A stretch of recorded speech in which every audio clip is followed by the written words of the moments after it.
Did you have siblings growing up?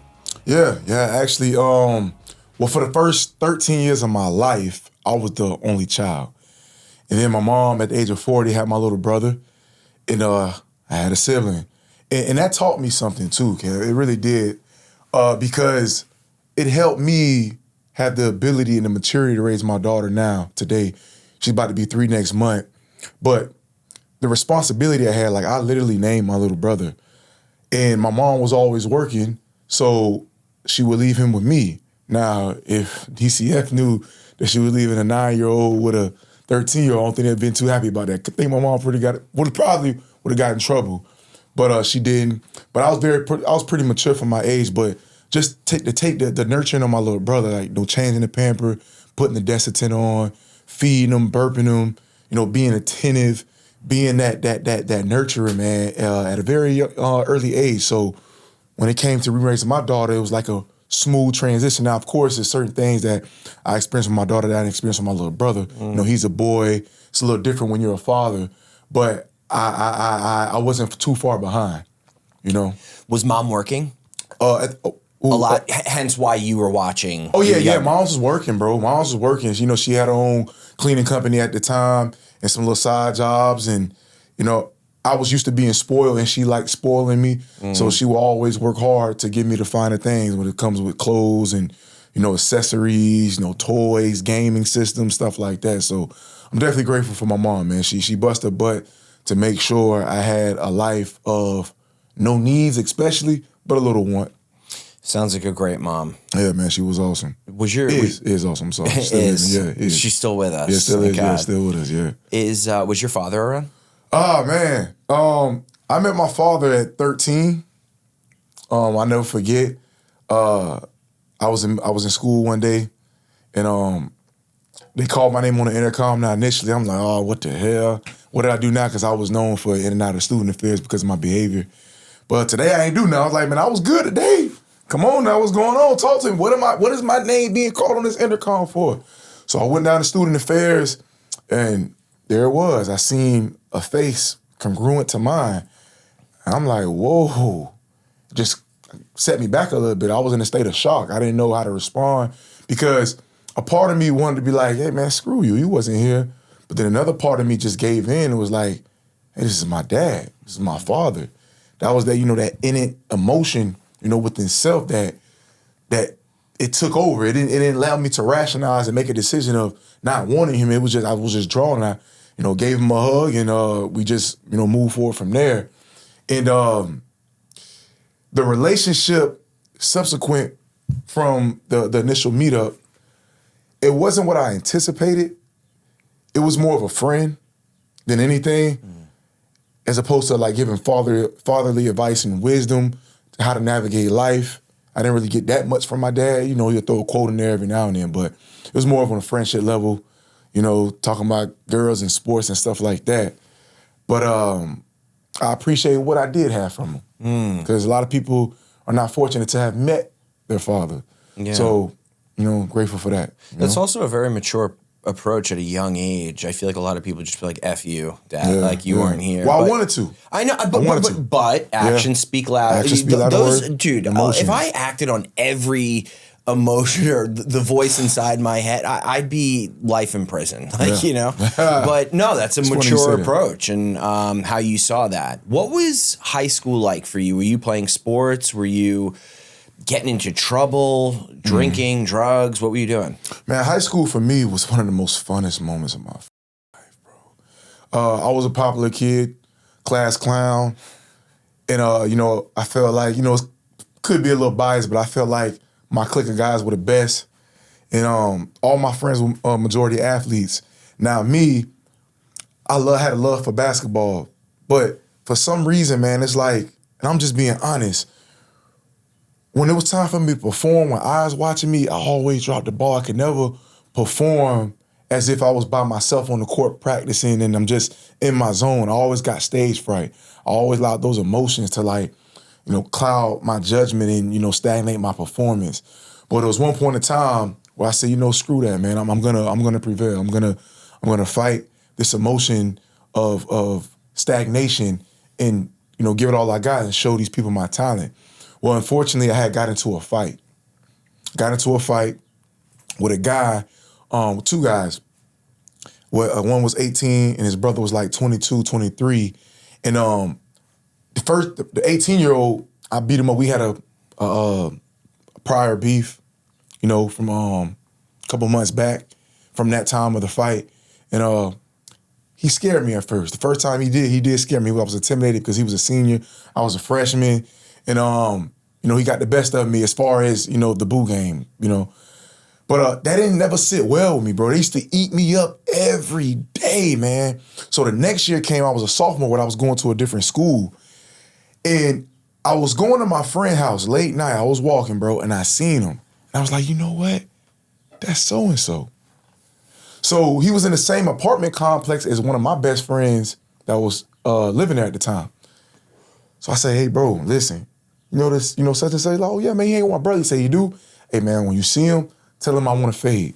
For those who don't know, fade means fighting. So I was like, tell him I want to fade. He got to see me. This ain't over from last year. He was like, all right, bet. Make a long story short, he tells him. A couple weeks go by, I get a phone call. Hey, Mo, remember the guy you was telling about? He in my apartments right now. He said, what's up? Let's do it. Let's bring it. I'm like, all right, heck yeah.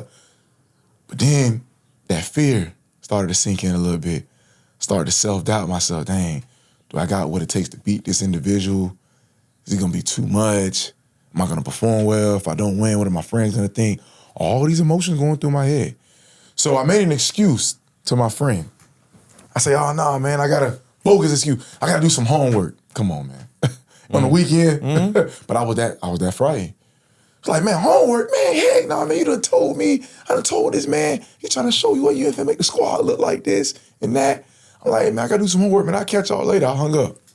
Bro, 30 minutes later, knock at my door. It's my homies. They're like, bro, you gonna fight him, bro. You about to fade him. We done told him. This our name. This for the clique. You finna fight him. And I'm like, oh, man, dog, Lord. But I had to do what I had to do, man. The powers of peer pressure. And we'll get into that a little later on. But I said, you know what, forget it. Y'all right. Let's do it. So I ain't had no bike at the time. Like, hey, man, get my bike. I'll ride on such and such handlebar. Like, all right, y'all really want me to? But hey, it is what it is. We young. We were trying to make a name for ourselves. Make a long story short, get into the apartment complex, and it's like immediately, bro. You familiar with Dragon Ball Z, bro? A little bit. Yeah, bro. Well, Dragon Ball Z is a popular anime, in my time growing up, bro. It was like I was Goku and he was Frieza, bro. Like prolonged enemies, bro. Like anticipating the meetup. We ran to each other in the street, bro. We put our sets up and we go to duking it out, bro. I got the best of him. I tore him up. He see that I was serious. I just had the more grit at that time. And he tried to run away. I get on him, beat him up through the car. My homeboy, he actually starts to jump in. I'm like, whoa, I ain't need no help, but forget it. It's already, you're done. And we did a horrible thing, man. We took his money. Took his phone, took his goods, and we left. Now, about an hour later, we go to my homeboy's house. The guy that I just beat up comes back with his older brother. Now, mind you, his older brother's a grown man. We're 16, 15, 17. None of us are grown. But he has his big brother. His big brother say, hey, man, I don't know what you little motherfuckers got going on, but just give my brother phone back, man. We'll get up out of here. So I had a hothead. You always got a hothead in the crew. One of my hotheads, he said, man, forget all that. Your brother tried my homeboy, this and that. You ain't getting no phone, no nothing back. It's took. Consider it took. So he like, man, matter of fact, you can get it too. So my hothead homeboy run up on the big brother. They go to fight. So we're like, what the? It's a grown man. So of course, the grown man started getting the best of my friend. He's a kid. He's 17. I mean, he can fight, but an adolescent strength can't compete with a grown man's strength. It's just two different strengths. So, we get in there, we, beating him up and stuff like that, jumping him. So the guy I fought, of course, he helped his brother. It's like a little mini ride in front of my homeboy's house, bro. People, neighbors watch, hey, gotta call the police. I'll forget all that. So I never forget, bro. They said it was calling my name, but I was so deep in just tearing this dude up that I just beat up again. I was on his head, bro. And out of nowhere, bro, just a blink of an eye just flashed, bro. And my vision went blurry. And I'm like, whoa, I was dizzy. I'm like, what just happened? And as I begin to gather myself, I touched my face, bro, because I felt leaking. And, bro, my blood was just pouring out profusely, bro. He hit me so hard, bro. He fractured this side of my face, and I was messed up. I had to go to the hospital. The doctor said, man, hey, look, if he was like a centimeter away, he could have hit a main artery. He could have bled out because of how much, a lot of blood you lost. And that was very scary, man. He hit me pretty hard, bro. I can honestly say I know what it feels like to get hit hard by a grown man. You know what I'm saying? I learned that day. And I say that to say this, that kind of shifted my basketball, the trajectory of my basketball career, because basketball season was right around the corner, and I was going for tryouts, but I couldn't because my face was fractured. So I never really had that opportunity to play high school basketball. I played in the rec leagues in the street, but I never really played organized high school ball. And that's something I regret, man, because I really, at that time, I was going to combat that fear and give it my all and showcase my true raw talent, and got stripped from it due to a fight. Did you learn at that point all actions have consequences? So by you saying, hey, I want to fight that guy, putting the word out there, right? Mm-hmm. The end result was you weren't able to play basketball because you couldn't go to tryouts. Like, none of that would have happened if you didn't put that word out, and you ended up fighting him. Did you learn from that all actions have consequences? But you're also very young too. Right. I'm gonna be honest. It didn't compartmentalize at that age. At that age of 16, I still had an infantile mind, and I didn't assess the ramifications accordingly, and that's what led me to face with a 15-year prison sentence because of that. You know what I mean? So, to answer your question, no. And I wish I would have, because it could have changed, it could have altered my future. Trajectory. Yeah. So what happened that landed you in prison for 15 years? Oh, man. I made a bonehead decision, bro. I got involved with a robbery, and that robbery turned into a homicide. My codefendant shot and killed somebody because he didn't have any resources to give us. And it was very horrific, bro.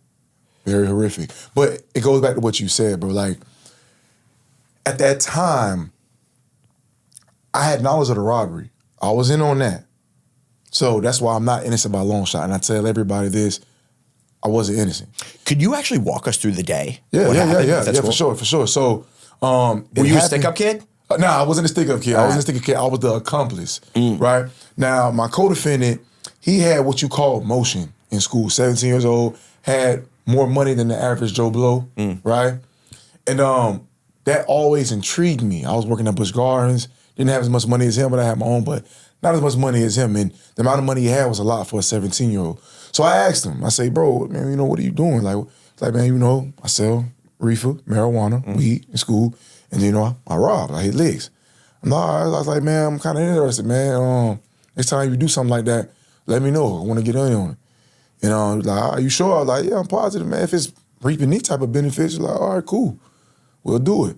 And he hit me up the next week. He said, bruh, that thing you asked me about, bruh, it's an opportunity. What's up? I'm doing it tonight. You with it? And I'm like, hell yeah. And I didn't even know what I was getting myself into. I'm like, what the? But I did that, bro. They called me that night, and they said, bro, I'm going to pick you up at this amount of time, at this time. Now, my mom at that time, it's crazy to go back to the mom, she had an intuition. She told me to stay home that night. She said, Morgan, do not go outside. It's late. It's nothing out there for a 16-year-old. Don't go out this house. I'm like, I looked at my mom dead in her face. All right, mom, I got you. I ain't going nowhere. Told a bold-faced lie. Soon as she went to sleep, bro, I snuck out the house. So I snuck out the house around like 11 something at night, bro, and got in the car. Are you familiar with the movie Boys in the Hood? Oh, yeah. You remember when Cuba Gooding Jr., Trey, was telling Doughboy, yo, let me out? Mm-hmm. I was going through that same phase, but I didn't have the fortitude to say let me out because I was so worried about what they would think. Because it was 4 of us, by the way. So, I done hyped myself up. I done told my co-defendant that I was down. Now, all of a sudden, because I'm having these thoughts, I'm trying to bail. How would that make me look? As a 16-year-old amongst your peers, you'd be like, it makes you look like a chump, like you scared, like you ain't got what it takes. And then you go to school, he proliferates it. Now, throwing shame on your name and you're prideful. You're like, nah, I ain't. Just a lot of, so I went through that whole emotional roller coaster in my mental, and I just couldn't say no. I wanted to, but I couldn't say no. And we ended up going to a USF campus, bro, a college campus. Why? I don't know. There's no money on the college campus, but this how naive we were. and the blind leading the blind. I'm letting him, lead the way. We get on the college campus, man, we see a lady, and I couldn't stomach it. I couldn't do it. I was like, hey, man, somebody else. Nah. So we end up driving, scoping the campus out. We park, get outside, and we're walking. That's February. It's cold. Believe it or not, Tampa gets cold. And we see this gentleman crosses our path. He walks past us. And he actually says something.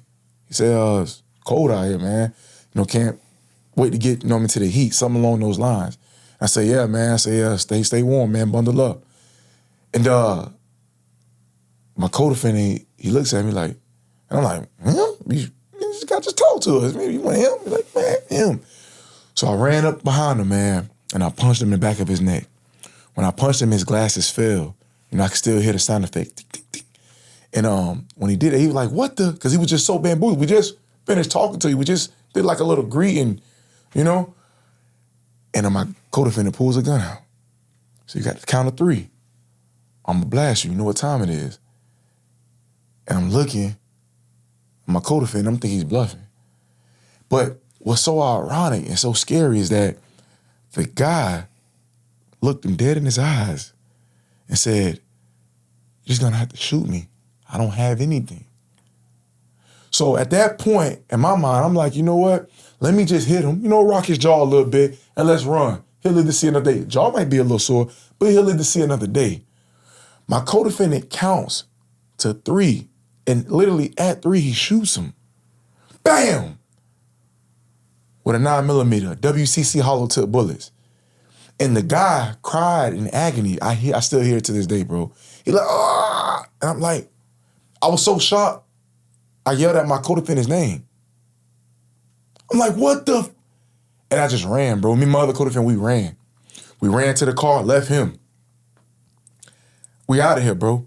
So we get into the car, we're telling the driver, hey, bro, leave. He's like, hey, man, such and such is crazy. Fucking leave, bro. He's like, no, man, that's my home. I ain't leaving him. Like, bro, I'm trying to tell you, bro, this man just shot somebody for no reason. Leave. Like, nah, forget all that, man. I'm staying. So the gunman, he runs to the car. He finally makes it to the car. I'm like, bro, what's your problem, bro? Like, oh, man, that's what come with it, man. Oh, yeah, forget that. Fuck that. No, it ain't fuck that. What if you killed this man? Bro, he ain't dead, so what if he is? It's all, we gonna get caught, we good, nobody knows. And I'm like, bro, at that time, I wanted to put my hands on him, kid. I wanted to fight him so bad for the lack of insensitivity, bro. Like, insensitivity. Like, bro, you just shot somebody and you don't care for no reason. Now, I can see if the guy would have attacked us, would have put one of our lives in danger, you had to shoot him to protect. That's different. It comes with the game. But this man literally stood there innocently, didn't pose not one threat, and you shot him for no reason? Come on, brother. Come on, man. So I wanted to fight him, but I had to realize he does have a firearm on him, and I just witnessed him shoot somebody. So what can I do? So we had like a cold case, Kevin. Cold case for like a month and a half. My co-defendant decides to use the same firearm that he shot the guy with to go rob a store. Now, luckily, I didn't go with him on that mission because he proposed that mission too. But after what I seen that, I say, no way, bro. Did the guy die? Yeah, the guy died. The guy did die? He did die. Okay, sorry, yeah, continue. Yeah, he goes on the second robbery. Yeah, he died, bro. And he goes on that second robbery, man. And I'm like, ain't no way in the world.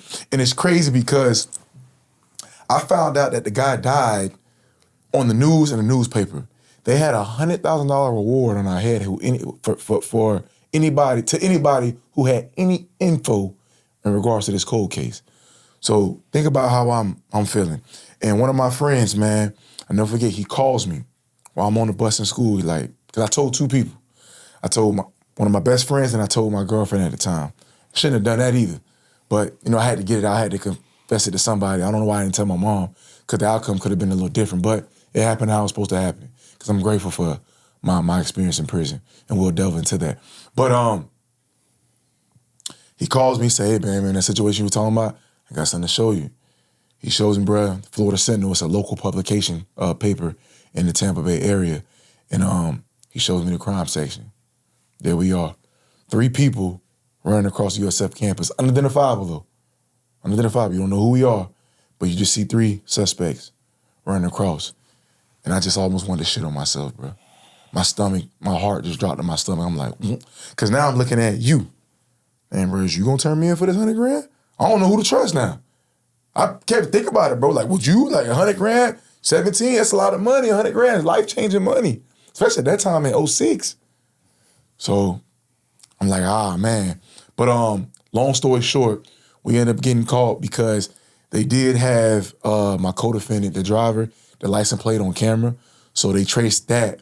And then my co-defendant, the actual triggerman, had to say something, bro. Because they was just knowing too many things. They was coming to my school asking questions. Like, how do they know we're friends? Like, they was just asking certain questions that me and him, like, only knew about. So I don't know if he was, like, had that mentality, like, if I go down, everybody's going down with me.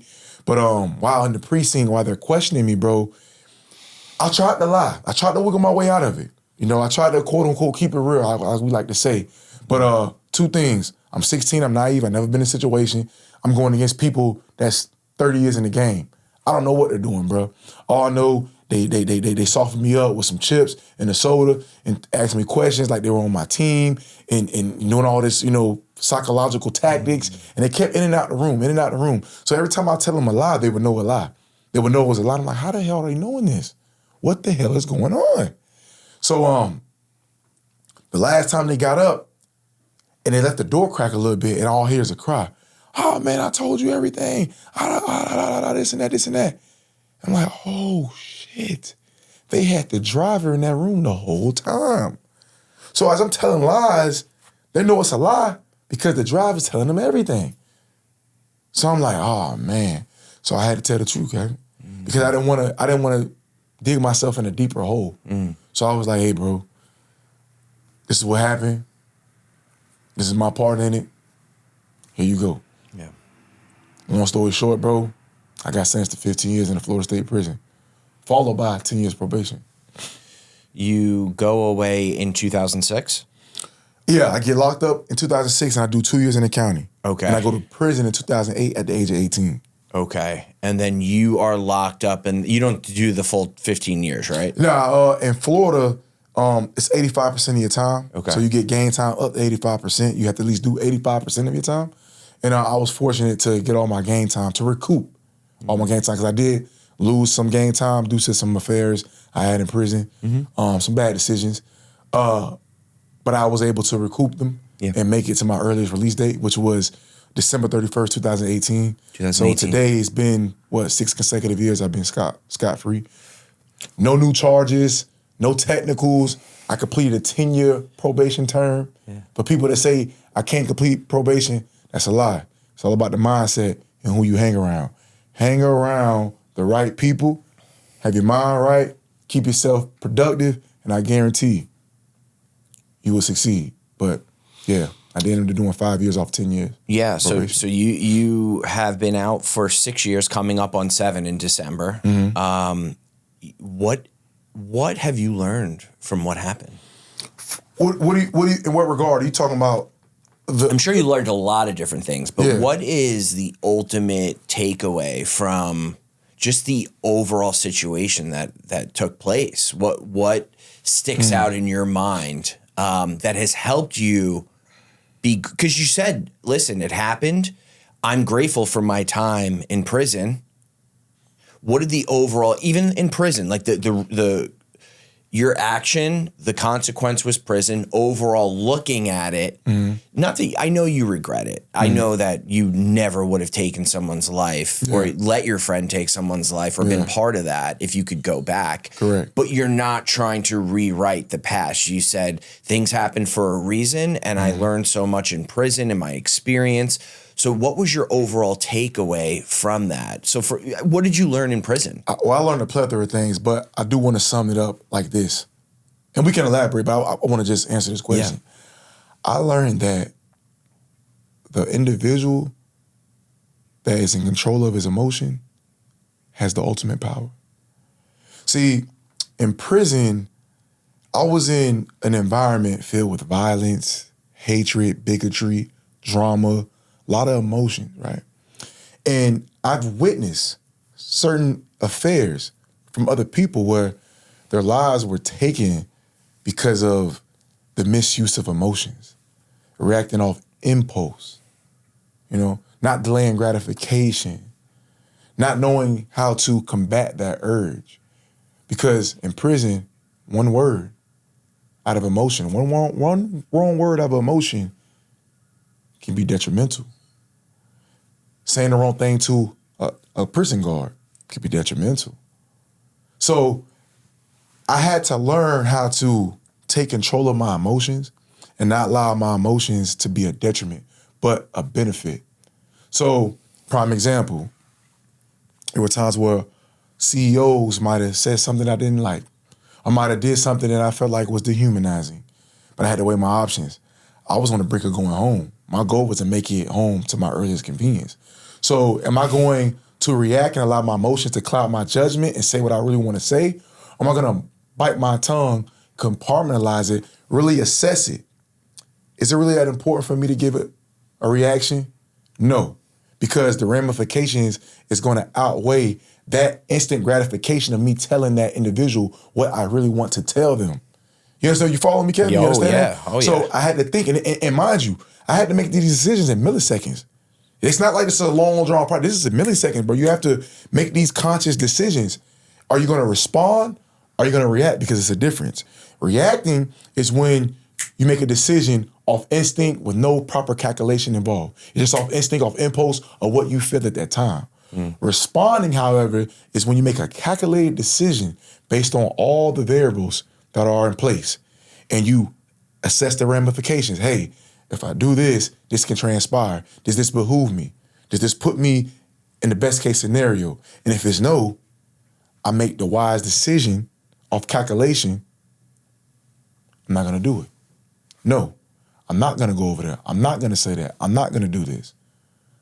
You know what I'm saying? Yeah. So I utilize these intangibles to my benefit within self that allow me to have the advantage while incarcerated, bro. Because like I say, another example, I seen people mismanaging their emotions. I seen dudes skip dudes in the phone line because they felt like their call was more important than the next man. They were so emotional, like insensitive and impatient, because that's an emotion. So impatient and thinking that, hey, man ain't gonna do nothing. So what? I gotta make my phone call. Time running out. And you skip a guy. And that same guy that you skip, he gets a knife and he stabs the shit out you. I done seen dudes get their face sliced, bro. Cause you're not thinking. Dudes getting beat up in prison. Hey, I got beat up by the guards one time. I ain't gonna lie. I ain't gonna say I had a cold, clean slate. Like, I had to learn, develop, and grow. I made a decision out of irrationality, out of irrationale, because I let my emotions get the best of me, made the decision, and that equated to me getting beat up by the guards, bro. They beat me up. I love that you mentioned this about emotion, because I'm sitting here thinking of like all the things that I was emotional about, and it impacted my decision making. I acted impulsively, and you know, an hour later, I'm like, why did I do that? I've just created so much, like a much bigger situation out of this. And so it applies to work. It applies to what happened to you. I mean, even with the fight, you were all hyped up at your friend's house and you were like, yo, I want to fight this dude. Like, let him know. And then later on, emotions kicked in and you were like, fuck, what did I do? And then when you were in the car going to the robbery, fuck, I want to get at, you know, but also too, it's crazy. You're 16 and the influence of caring about what other people think, the fear that sets in that these people, they're going to think I'm a pussy. Like, like, that fear I can relate to, and I'll do some dumb shit because I don't want, because of that fear. It forces me to do some dumb shit. How did you get yourself? Now, when someone says something to you and then you react in a millisecond, the right way, it's like you're not even thinking. You have trained yourself to react based off of non-emotion, right? How did you get to a place where you trained yourself to do that? So I want to, it's always emotion. even if you respond, it's always emotion. It's about channeling the emotions properly that will behoove you. So every decision you make is predicated on emotion. Emotions, That's a this good is point. emotion. That's You're a good excited point. to talk to me right now. Yep. I'm excited to talk to you. We're happy right now. We're breaking bread, bro. We're helping the people out. We're happy about doing. Happy is an emotion, right?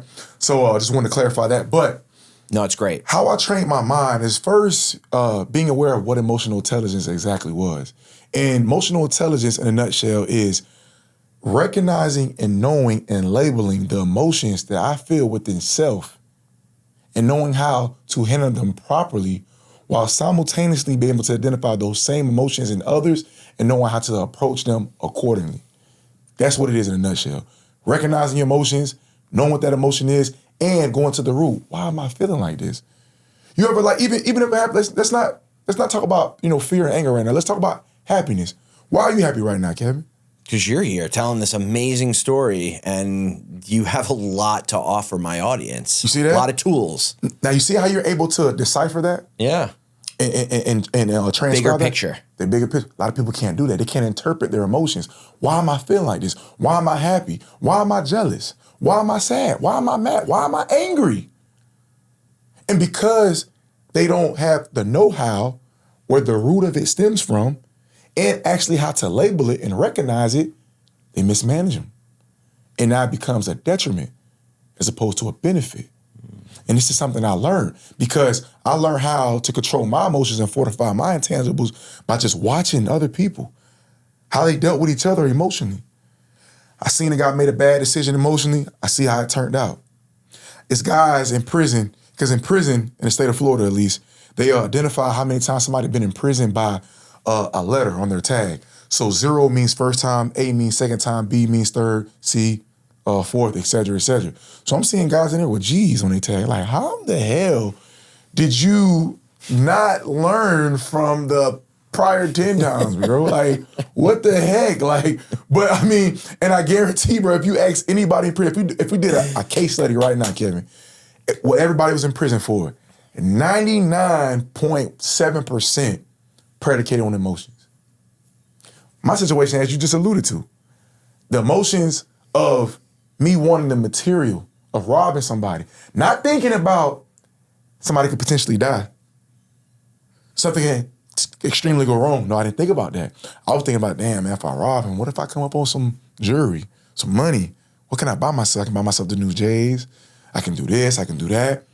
The emotion of wanting, of greed, Mm-hmm. And that led me to make a piss poor decision to participate in something that I had no business being involved in. I wasn't even raised like that, bro. I had no priors. Prior to that crime, I had stole a police bike. You know what I mean? That's it. But I had no priors, but I didn't go in and out of the juvenile system. But it's the emotions, bro. And the same thing, you know what I mean? I witnessed when I was in prison, bro. Like, I made decisions based off emotions. Not based on mischanneling my emotions. Didn't turn out well. Like I said, got beat up by prison guards. Put myself in certain situations where I had to fight in prison. It's like, you know what? Had I responded correctly, probably wouldn't have fought this person and break my hand in the midst of it. Had arguments. I fell out with certain peers that was close that I got off the bus with because of mischanneling emotions and misinterpretation. No longer cool with that person. It's just a lot, bro. Like, we just look at it in a nutshell because a lot of people think when they hear emotional intelligence, man, it's mundane and they think it's just for women. And especially as men, yes, us having this machoism, we think, being in tune with your emotions are weak. And it's not, bro. It's the dynamic of life. You get what I'm saying? Because, growing up, and did you have your dad? Yeah. Okay, so did your dad tell you, hey, men don't cry, got to be strong, machoism, never let them see you sweat, and all this extra masculine persona that we have to have, and it's like, never emasculate yourself by crying, and if you do, you're weak, you're a punk, and that's not the case, because there's a time where you should cry. It's therapeutic. Now, if you're crying about things that's minute, that's like, hey, bro, it's a difference between venting and crying, bro, like whining. Mm-hmm. Venting, hey, we see the situation, we bring attention to it, okay, now what's the solution? Mm-hmm. Now, if crying, whining and bitching, that's when you keep talking about it, but there's no solution that has been identified. And when somebody brings one to your attention, you're not willing to take action on it. You don't want to solve the problem. You just want to keep crying and talking about it. Eventually, nobody want to hear that shit. Nobody's going to feel bad for you. You get what I'm saying? You see the difference? Yeah, of course. But yeah, man, in today's society, man, it's just so much pressure on the male in particular to just be this hard, machoism, don't take no shit, don't be weak, don't tap into your femininity and all this bullshit. And it's like, that's not true, man. It's a balance, the yin and the yang. Now, of course, as a man, the masculinity should outweigh. You should have more of that displayed, as opposed to the femininity, man. But you gotta have a balance, bro. And that's what I learned, to have a balance. It's okay to, like, people in prison, man. This is a very common word. I used to hate people say this, bro. He's like, oh, get out your feelings. You and your feelings. And I'm like, motherfucker, we all in our feelings. Ain't you supposed to be in your feelings? We're humans. That's a part of our genetic makeup is feelings. That's how we absorb life and able to, appreciate life is feelings. Because if you don't have no feelings, you don't know if you're happy. So you don't know, you know what I mean? We won't be able to enjoy the essence of life, bro. So I used to hate people saying that. And it's like, hey, I'm in my feelings because I expressed to you something that you did that didn't sit well with me. I'm weak now. I'm being a bitch. And I used to have to nah. And sometimes I used to have to hold things in because I didn't want that label. Oh, you're being in your emotions, you're being in your feelings. But I say, screw that. You know what? I'm gonna stick up for myself. And that's an aspect of emotional intelligence. Knowing when, where, and how to stick up for yourself at the appropriate time in an efficient way. Now, when I say stick up for yourself, I'm not saying automatically hit somebody in the mouth.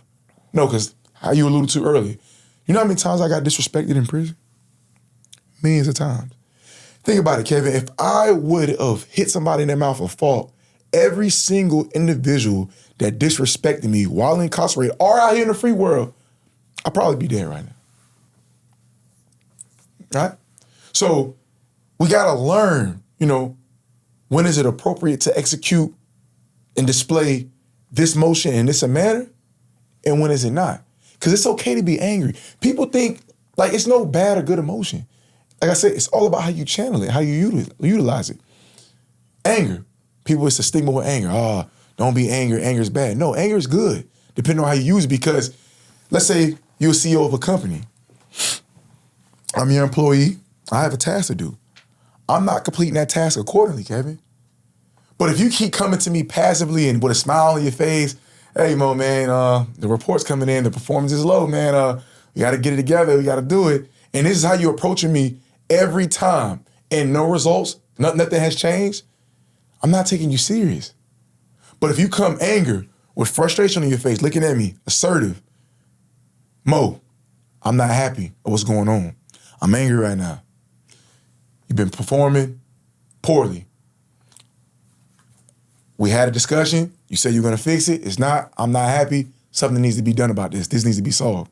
All right, then I see that you're angry. And now that you're angry, you got my attention.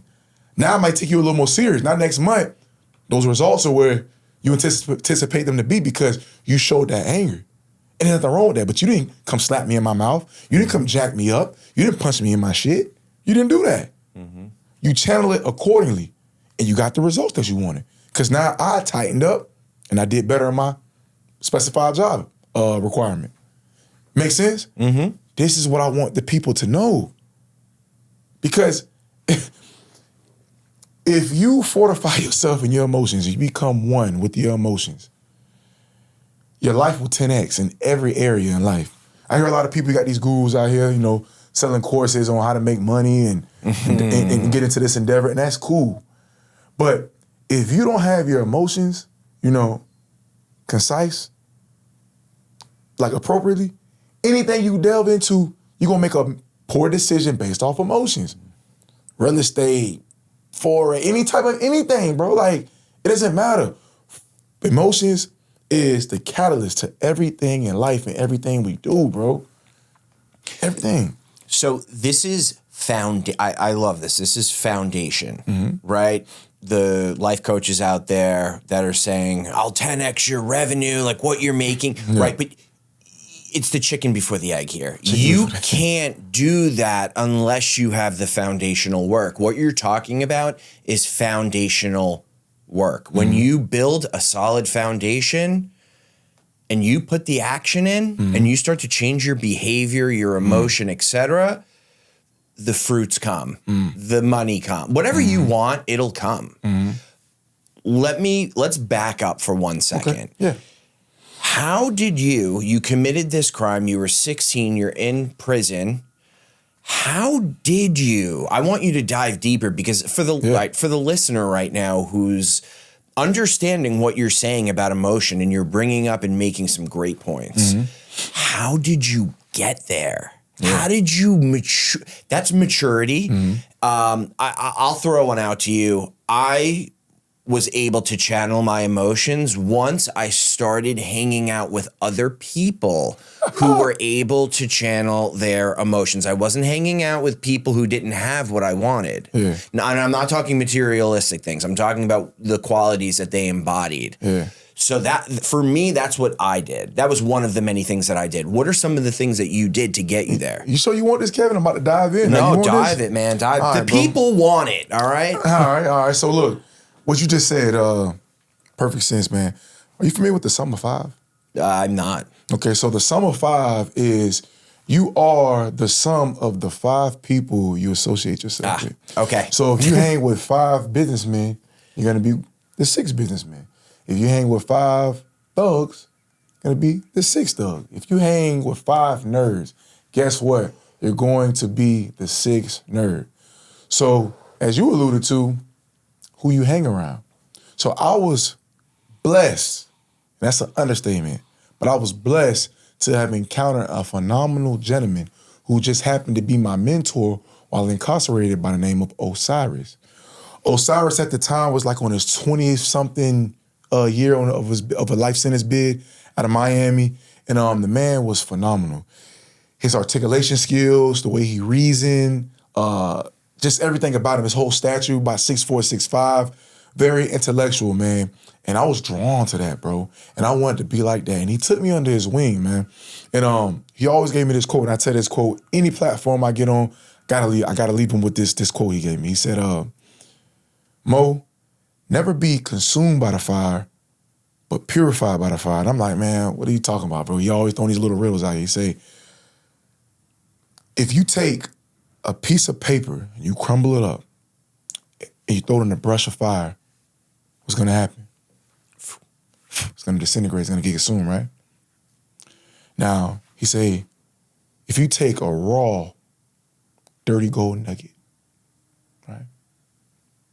Throw it in that same brush of fire, what's gonna happen? It's just gonna sit there.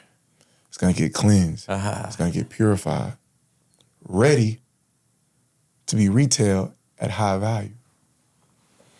He said, Mo, be that dirty gold nugget. Prison is the fire, your environment. Don't allow your environment to consume you and make you worse, but yet allow it to build you to an elite individual, gain, absorb, compartmentalize it, and be of value. So when you get out here in the free world, people want to pay you. People want to hear your story. People want to hear your wisdom.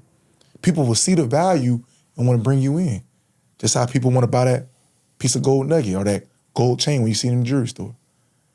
And I ran with that, Kevin. I never looked back. And Osiris, he taught me, things from politics to religion, psychology, put a plethora of books in my life. And as I'm reading these books, man, and one thing I want to tell the listeners, listen, it may be cliche, but reading is fundamental.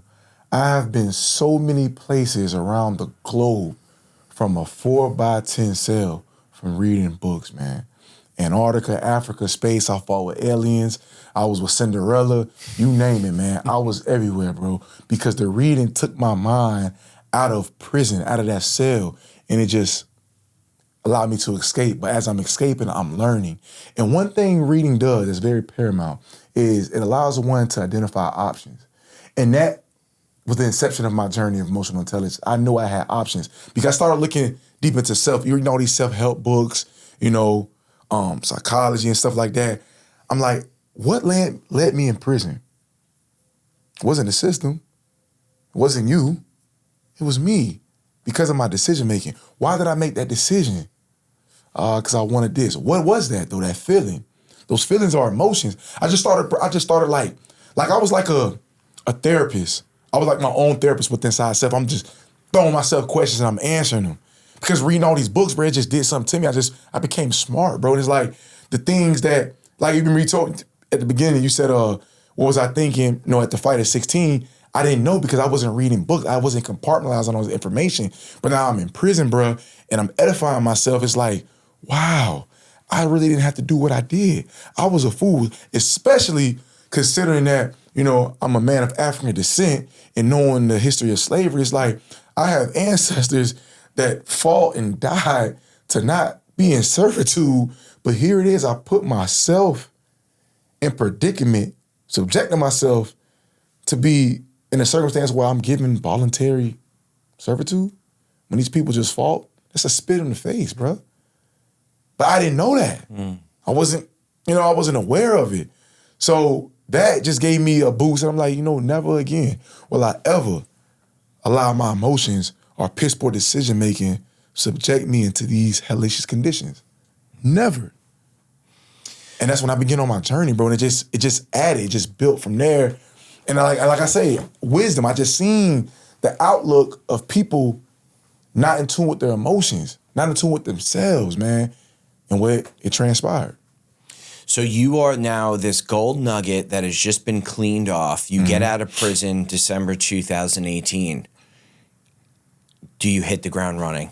Oh, man, that's an understatement, bro. Yeah, tell us what you did. Bro, when I first got out, man, this is how I know I was on the right track, bro. When I first got out, my third day home, I called one of my high school sweethearts. She was asking me, you know, where am I going? How's everything? Am I excited? I'm like, damn right. You're getting out the joint from doing 12.9 years. Hell yeah. What you think? I said, I'm on my way to the DMV to get my license.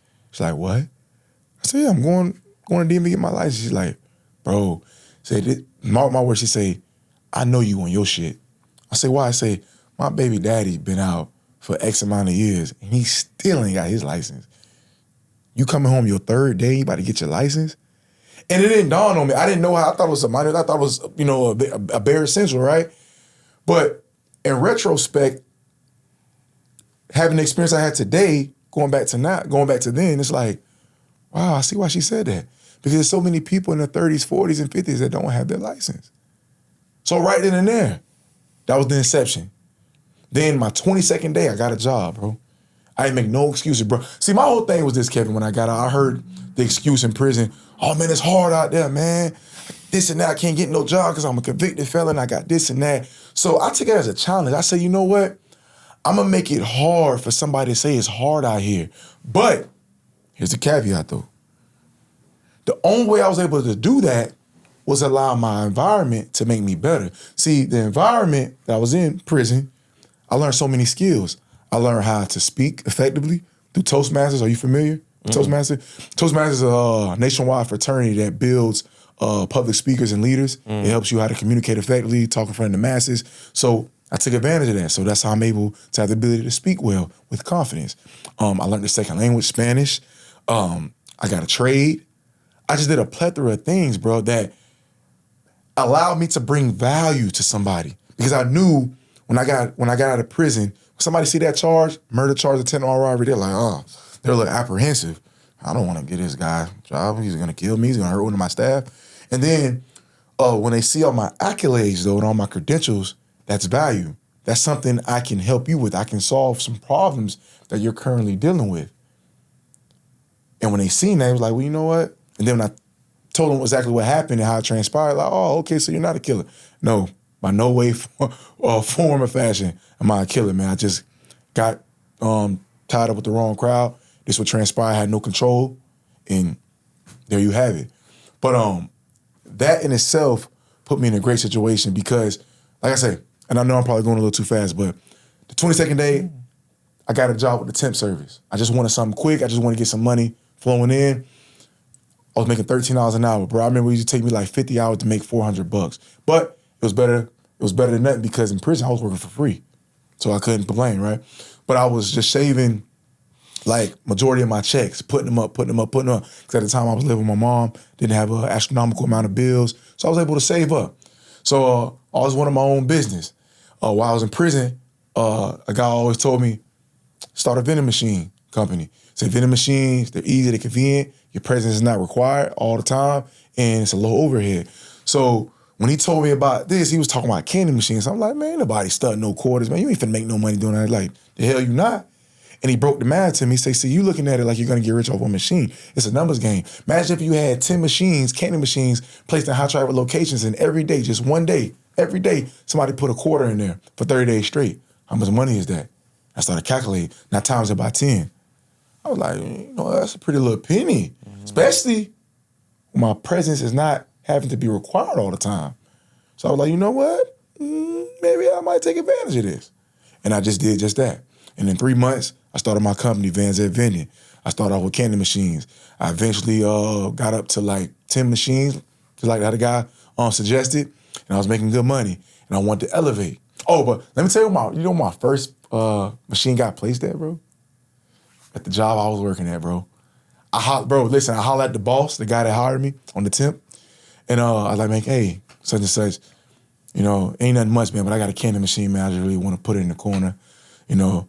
See, it's not a lot of, you know, options in here in the break room. Just want to see how it does. And because I was a hard worker, he was like, you know what? I like you, Mo, man. Go ahead and do that, man. I don't care. It's not going to get in the way of nobody. Bro, Kevin, no lie, bro. In 2 weeks of that machine being there, guess how much money I accumulated, bro? In $2,000. No, bro, for a candy machine. No, I wish, bro. Dude, all the gold you have on, I'm thinking big, you know? I'm like, bro, if I made $2,000 with a candy machine, bro, I'll still be doing that to this day, bro. How much? Bro, I made like $113, bro. Wow, is that a lot for vending machines? A bubblegum machine, candy machine? Yeah. A double header? Yeah.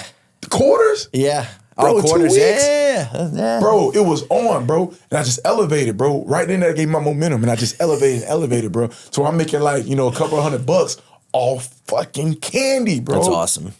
A month. So I was like, oh, you know what? It's time to pivot, but pivot for the better. So then, Wait, hold on. Yeah. This is the guy that gave you an opportunity out of prison to work there, and then he allowed you, because you were such a good worker, to put a vending machine in there. And I had a great attitude. Please remind me of what I'm about to say, because I want to, because it's an intangible I want people to develop that I guarantee ensure them will allow them to win in life. Remind me of that. Don't let me forget this. But yeah, so I put it there, bro. I got momentum. So I was like, man, you know, I'm going to pivot for the better. So eventually I got into soda machines, bro. Now, mind you, when I got into soda machines, I wasn't working at the temp service anymore. I elevated. I got a better job. That was no lie, Kevin was paying me $1,200 weekly. I'm sorry, not a month. Weekly, $1,200 minimum weekly. That's a lot of money, bro. Especially considering me getting out of prison. And this was like a couple months after prison. I was like 4 or 5 months now. How old are you at this time? I was 30. Okay. No, I was 29. I was 29, bro. I was 29. And I got this job. Now, mind you, this job was in conjunction with Amazon. No convicted felons whatsoever at the time. But the owner of the company was a Cuban guy, bro. I identified that. And I said, you know what? This guy's Cuban, he speaks Spanish. I know I got hefty charges. I know they're not supposed to have me here, but I'm gonna wow him. I'm gonna bring value to him. I had a conversation with him in Spanish. Blew his mind, he couldn't believe it. There ain't too many African Americans speaking fluent Spanish. So when I did that, and I presented myself accordingly, and he seen all my accolades, how I can help him, bro, he like, oh, bro, I got to have you, bro. I got to have you. But the biggest thing, Kevin, that I want to tell all the viewers and all the listeners, man, you might not know Spanish. You might not be fortified in your emotions right now.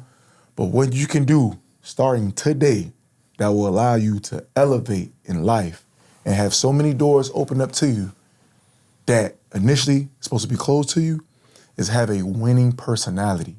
When I say having a winning personality, you just gotta have a magnetic personality to where people are drawn to your personality, where people will want to make you an exception because of your attitude, the way you look at things, how you make people feel. You know, Maya Angelou always said it. People will forget what you say or do, but people will never forget how you make them feel. Make people feel good, be trustworthy, and bring value to somebody somehow, some way, bro. So many doors will open up because I have a murder charge. A lot of doors got closed initially. But eventually in due time, when they learned who I was and they seen my personality, my persona, they opened those doors, man. And I've been blessed, bro. I've gotten into situations and places, Kevin, that you be like, bro, how the hell you get in here? When in personality, bro. Me and you have this great vibe right now. You like my personality, you invited me to your sanctuary, bro. Because you felt the vibe, the personality from your friend Ian, text, phone calls, you see my social media, you see my personality, bro. Because if I didn't have a great personality, you think you're gonna let me in your sanctuary? Hell no, I don't know this guy. That's weird. I like this guy's vibe. I like his. So that's key, man. That's an intangible that people have to develop and exercise. Have to win a personality, bro. You'll never lose. Yeah, you have a good reputation amongst me and my friends. Yeah, man. Right, and for sure. it was paid forward, which is amazing, and I agree with all that.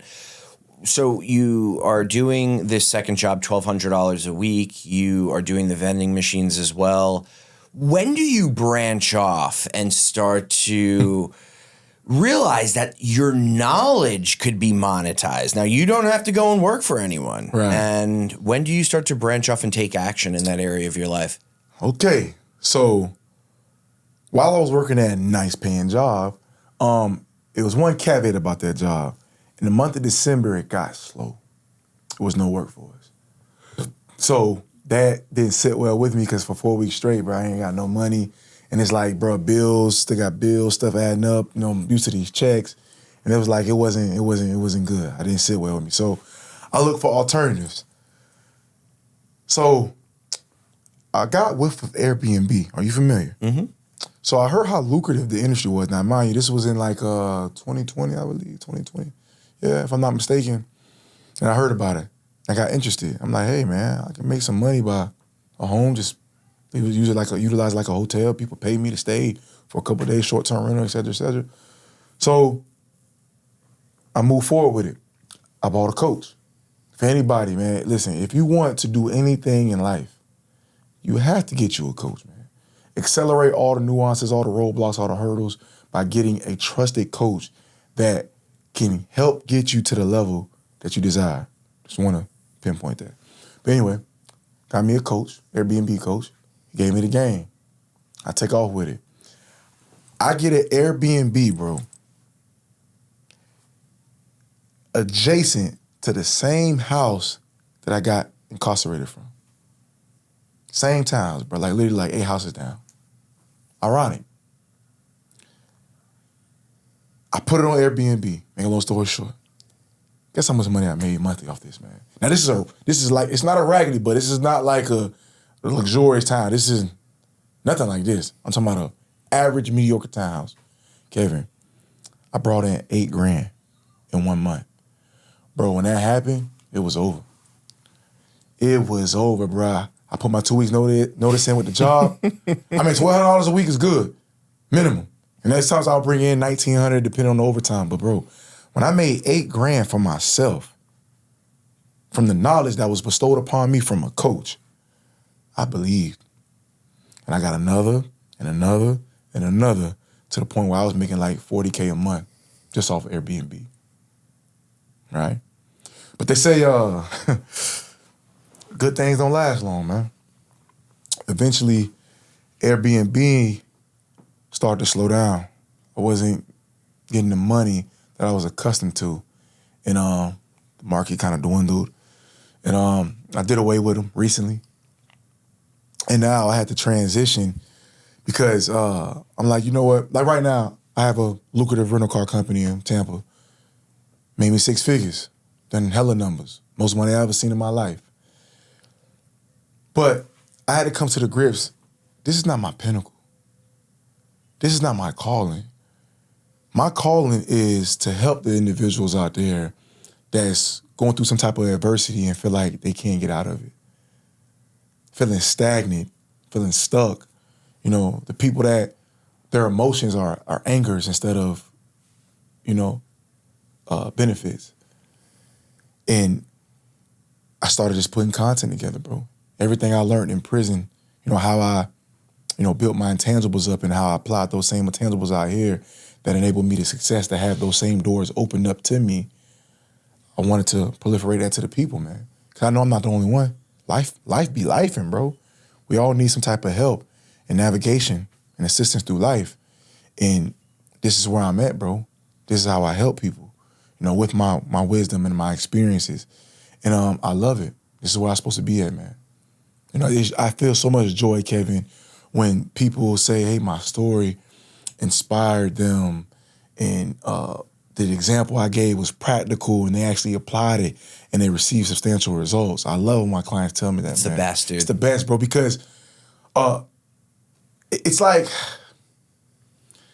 yeah, you believe it when you do it, but when you can illustrate to someone else, step by step, how to get results, how to get better, and they actually apply it and it comes into fruition, it's like, oh, man, it's a high, bro.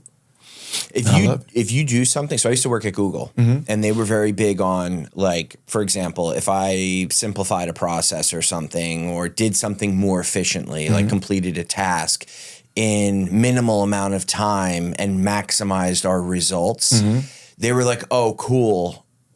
How do you apply it now to everyone else? Like, how do you copy this process so that everyone can do it?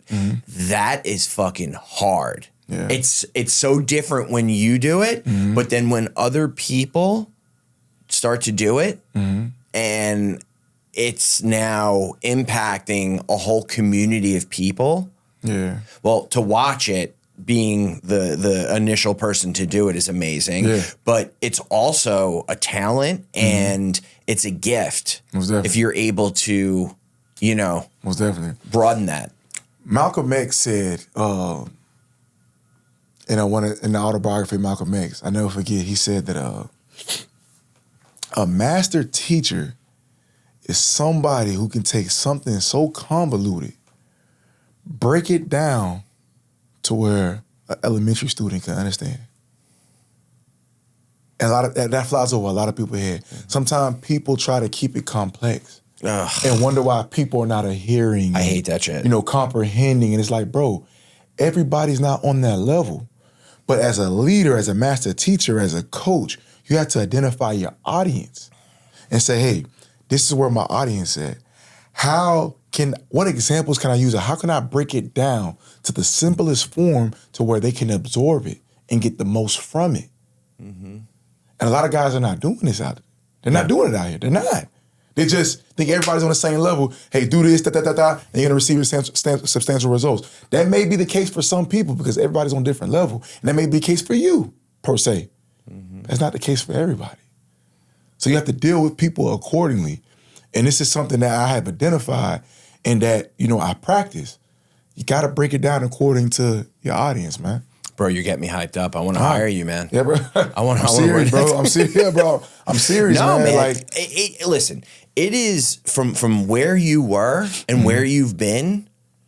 You exceeded the expectations. You went against the curve. You went against the grain. Like, you did all the things that you weren't supposed to do given where you came from and what you experienced. So it's commendable. We're going to talk about a tangible thing that you wanted to share with the audience. The winning personality. Got it. That was it. Okay. But I do want to share this because I want the people, man, to really understand emotional intelligence. And if you go, for anybody, go on my Instagram. Shout out your socials. Yeah, all my social media handles. Anybody who's interested and wants to fortify their emotional intelligence, contact me at Instagram at real_Mo Nelson Speaks, TikTok at Mo Nelson Speaks, LinkedIn as Mo Nelson, Facebook as Mo Nelson. Shoot me a DM, man. Just write me the word prevail, man, and we'll jump on a call or we'll take it from there. We'll see how I can help you if you're a great fit for my program. and get you on the right track, man. But the 5 components of emotional intelligence is self-management, self-awareness, internal motivation, empathy, and social skills. These 5 components a lot of people ignore and don't even know that they exist. They're unbeknownst to them, right? And that's the problem. That's why you see so much road rage in today's society. Because they don't have any self-awareness. They don't have any self-management. They don't have empathy. You cut this man off in the road. It goes 2 ways. Let me just illustrate this example. You cut this man off on the road because you're trying to get to the destination, right? This man gets angry because you cut him off and he's trying to get to his destination. So now he's mad, but you're anxious to get to your destination. But the guy that's mad don't know that you got your 5-year-old daughter in the back that's having an asthma attack and you're rushing her to the hospital. That's why you cut him off, right? The guy that you cut off, you don't understand he's mad because he's about to be late to a very important meeting, which is kind of his fault, but it's still, because he could have left earlier, but still, that's not the case of matter be. He's upset, he's angry. So you guys stop. Both, rattle with all these emotions, right? Anger, anxiousness, but there's a miscommunication. One or the other approaches somebody wrong, in the wrong way. Somebody loses their life, catches an assault charge. You hurt him, now you facing a prison sentence because ain't no telling how that's gonna go. Your daughter right there in the car, he hurts you, you're getting hurt right in front of your daughter. It's a lot of variables, but we don't think about it. Because I say this, man, everybody is going through something. Everybody's faced with a war, an internal war. And nobody else knows what that person is going through unless they proclaim it to you. But if it's not, shared with you, you don't know. So everybody's dealing with this battle. And everybody doesn't know how to handle the personal wars and battles effectively. And they wear them on their sleeves. But us, as advanced emotional intelligence individuals, we can recognize that and approach accordingly. Because if somebody cuts me off, it happens. And sometimes I'm like, what the? But I snap out of it. Oh, I don't know what's going on. But I'm going to stop the car and flag him down and this man got a gun. Nah, it's obvious he got somewhere he needs to be. Don't know who he got in the car. Don't know what he's going through. Is my car wrecked? Do I still have my life? Am I in an unfortunate situation? No. Let it go. Because you're only going to feel mad for a couple milliseconds. That shit going to it's going to wither away. You forgot that you was mad earlier about that. That's what it's all about, man. Self-management. Managing that urge. Because, remember, I spoke about it earlier, instant gratification. See, people, when I say that, people I'm not just talking about with some food or obtaining some money no, I'm talking about it feels good to lash out sometime. If somebody does you wrong, Kevin, it feels good to hit them in their mouth. Because I got to release that anger. I'm angry, I'm mad, you pissed me off. I want to hit you in your fucking nose. At that moment, it feels good. I got to release it in a certain manner that I felt that was fitting. But it's not. It didn't warrant that. Now, it's times where you have to defend yourself. And you can't allow fear, because that's an emotion too, to prevent you from defending yourself and standing up for yourself. And that's different. But also, we're talking about emotions. Fear can also help you too, because fear alerts you when there's a threat involved. If you're walking down the street, Kevin, and there's a group of guys that don't look up to no good, bro, you gonna walk down in the midst of them? You'd be a fool if you do. Know what you're gonna do, you're gonna reroute and you're gonna pivot. I'm gonna take this route. Off of fear, and it's not because you're a wuss, not because you're soft. Yeah, no, you're a pretty big dude. I'm sure you can defend yourself. But it's about being smart and emotionally intelligent. These are 5 guys. I don't know what they're home. I don't know what they're going through. They might be hungry, starving, they're poor. They see my shirt, my clothes, my nice watch, want to take it from me. Why tempt them? Why take yourself through the bullshit? Go the other way. That's emotional intelligence. You know, you at your job. Your boss tell you to do something. Yeah, it sucks. Could he have said it in a different way? Yes. But guess what? You don't respond correctly. Now you get fired. But you get fired arbitrarily. You didn't plan for this. Now you got these bills. How these bills gonna get paid? You know, now you stuck.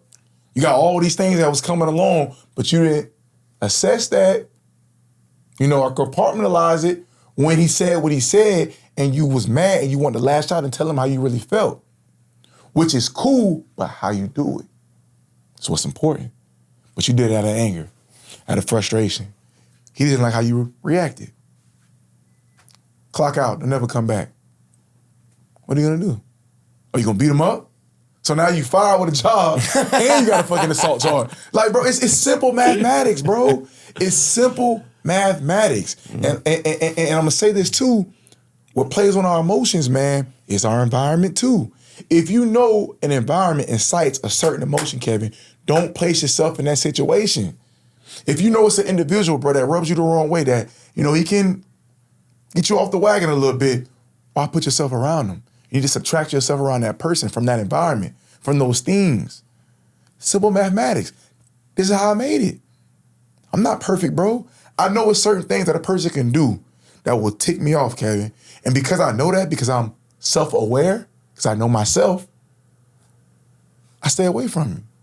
I don't place myself in those environments where those type of individuals can incite that emotion, can invoke that emotion. You get what I'm saying? Mm-hmm. Simple, brother. It's simple. You know? Mo, thank you so much, man. Yeah, I appreciate you coming on. I appreciate you taking the drive. And your story's going to help a lot of people. Appreciate you coming out, man. Yeah, man. And I want to drop it one more time. Listen, how I help people is I go through the intangibles first.